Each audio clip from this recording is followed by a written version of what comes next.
yang nak buat ni step by step tu tak lambat kan. Tak cakap tu galak. Kalau tak check out dah. Masuk kali kalau panel tu duduk awak duduk awak tunggu dia tunggu awak. Kalau yang ni tak masuk supply, nak tahu dulu tak dulu masuk supply. Buat dah. Untuk aman motor kan. Buat tapi masuk supply tak. Masuk supply kalau tak jadi tu meletup ke? Tu nak tentukan kan macam tu lah. Apa pun kita kena study dulu lah. Okey. Okey, untuk starter yang termasuk ni lah. Ni apa resistor ni motor dia sleeping motor yang besar.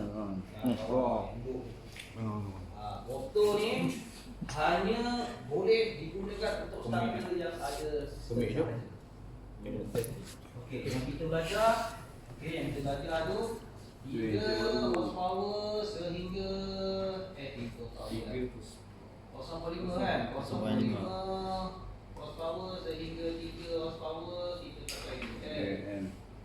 Okey, dalam 4 horsepower sehingga 10 horsepower kita dah pakai kereta.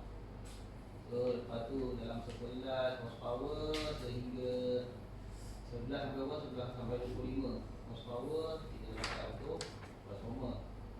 Okey, 25 horsepower kita dah kena pakai untuk resistor. Yang ni lah. Okey, betul.